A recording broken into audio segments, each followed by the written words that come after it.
Okay, wow. That was really good. I had to watch it twice. I've been looking forward to this so much that the first time I was just like,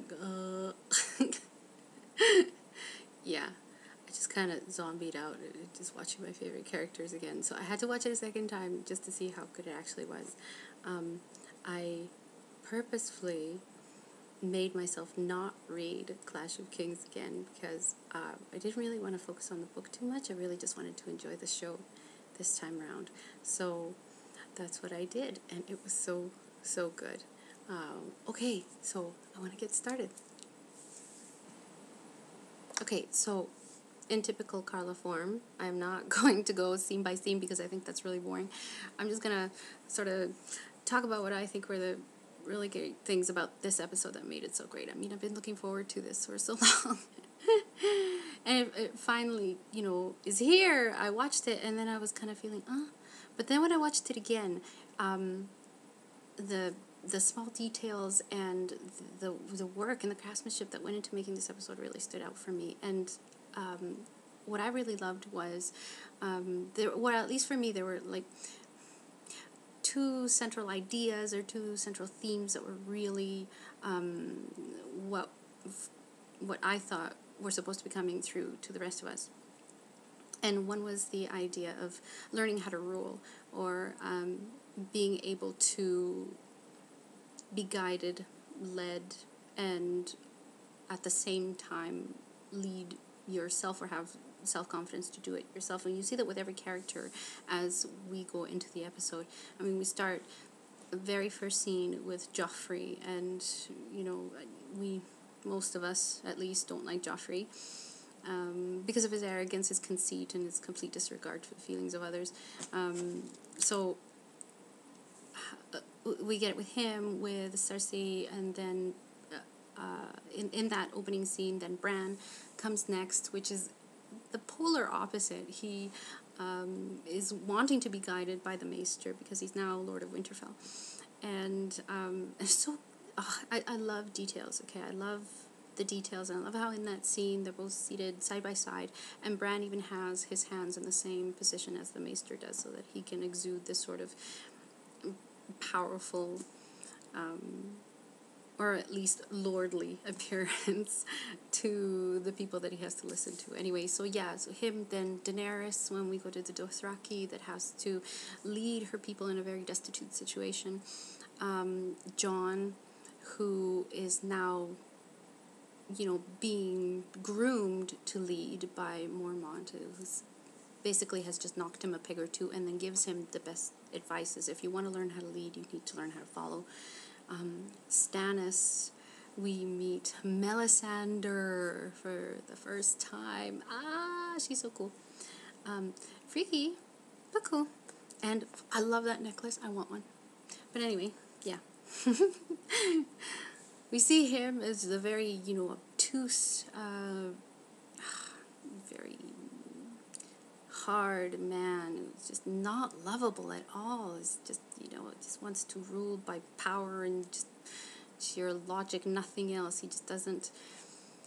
I don't think he sees beyond that. And then Robb, who's sort of in the middle. At least for me, he's so young, and he knows that his age, or at least his experience, is it could be a deterrent for him, so he's willing to listen to the counsel of others, but is also confident enough in himself and the person that he is that he makes ultimately his own decisions. And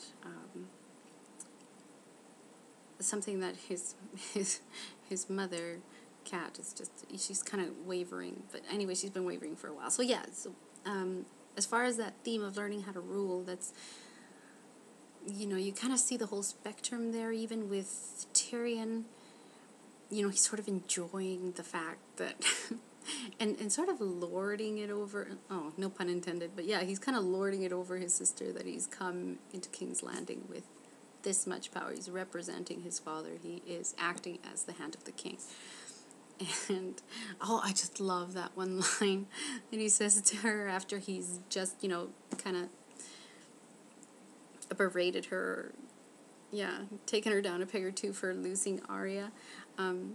He says to her, you know, it must be difficult for you to be the disappointing child. So good. Even Littlefinger sort of gets a taste of that.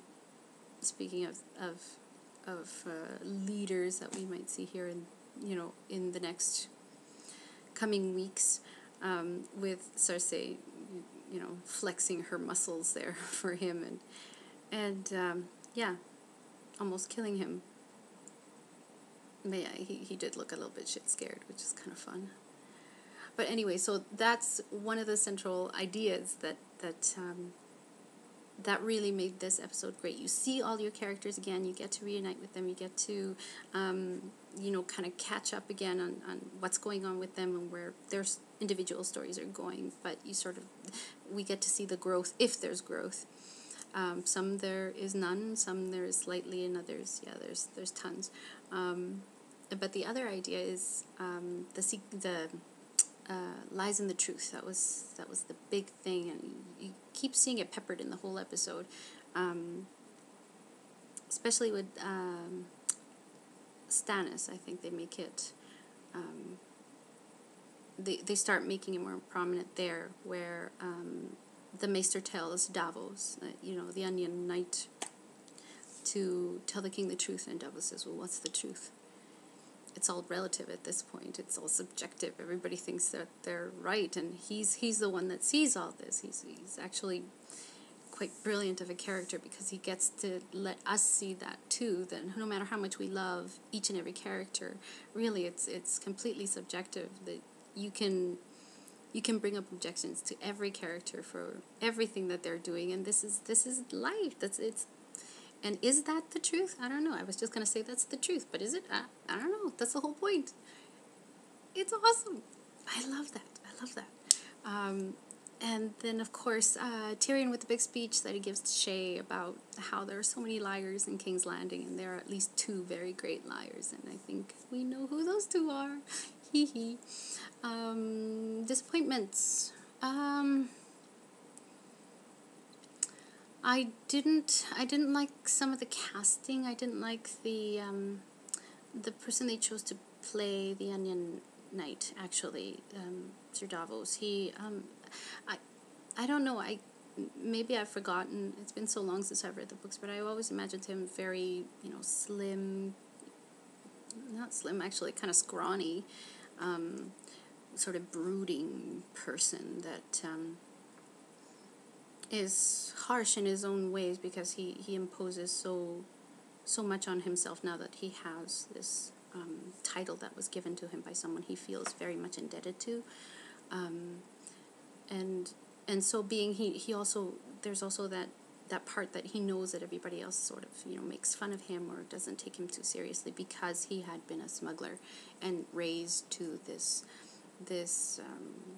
knighthood that nobody thinks he deserved. And neither does he, which is kind of cool.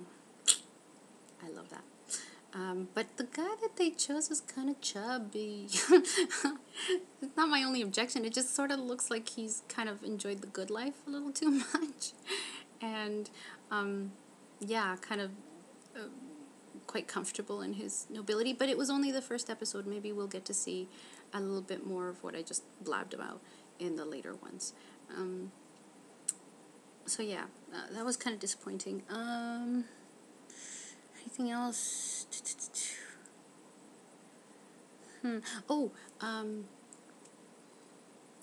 This was sort of a plus and minus for me. I love that we got to see the wolves more this time around. We get to see Bran has that dream of going to the pond and seeing his reflection, and then later on he does the exact same thing when he's walking with the wildling and with Hodor. And leans over into the pond to see his reflection as they're talking about what the comet means. And there's another tie on to the lies, or the truth, and what things mean. It was so well done. It was everywhere. Talking about how some thought it was, you know, the Lannister red, so it was an omen for them, or an omen for this and that and the other thing. So who's to say what it actually stands for, or if it is for the dragon? And then we actually get to talk about dragons. But anyway, yeah. So we get to see wolves. That was a plus. The minus, which was so sad for me because the scene was so awesome. When Rob is talking to Jamie as he's being held captive in this sort of wicker-esque type cage. I thought it was funny. Anyway, yeah. And he's got his wolf with him there. Great line there, by the way, where he says, you know, you were defeated by a boy, captured by a boy, and perhaps killed by a boy. And I don't know, that line was made pretty prominent in there, so I just kind of went, I wonder who the boy could be. Maybe this is a little bit of an illusion of where we're going to be. But anyway, what I was trying to get to was, so at the end of that scene, the wolf is like growling in his face, or at least we're supposed to think it's growling in his face, and just sort of, you know, chomps at the air. But the wolf doesn't really look all that threatening, and frankly, Jamie doesn't really look all that scared. He just, it looks like he just doesn't like the bad breath, and that was kind of a bit of a letdown. But whatever, it's like 2 seconds. Who cares? Moving on. Okay, so yeah, so learning how to rule, lies everywhere. So it's a feeling of, well, it's excitement, but it's tempered with fear. Obviously, I mean, the big emotion is always fear in these episodes, which is so well done, and it's infused in like every single scene. I could probably spend all day picking apart each one, but I won't. Sorry, I mean, not sorry. Oh God, you'd kill me if I did that. No, I won't do that. But it was it was like pregnant with all this stuff. It was just so full of these two main ideas, which I thought was so great. It moved the episode along. Now it's sort of like a jumping point, I guess, to getting some action going on here. And I can't wait. I can't wait for that battle at King's Landing, especially since Monsieur Martin will be very much involved with that episode. So I'm just so looking forward to that. And then I love how this, we're left with a little bit of a semi-mystery almost at the end with that Herod-esque sort of killing of the sons of Robert, his bastards. And we see this methodical, cruel killings of these children of various ages, and we're only given the clue that it's someone that doesn't care what Littlefinger thinks, because it all begins in his whorehouse, where we had last seen Ned Stark making his discoveries about the Baratheon lineage, or lack thereof, I guess now. But it gave us the segue to go to Gendry, right? Because that's the last person that we see of the guards that are seeking Gendry, and they're at the smith, and they've got his head over the coals and all that stuff, and he says no, he's gone to the wall. And so we see Gendry, and then we get the glimpse of Arya. Oh God, they tease me so much, and I just but okay, we get to see Arya, at least for 2 seconds, and then the episode ends, and then I screamed, oh, no, not yet, but now I must wait, and so must you, and this is over, which is good. So I will be back to talk about next episode, because I can. Alright. Thanks for watching. Hope you like that. Ciao.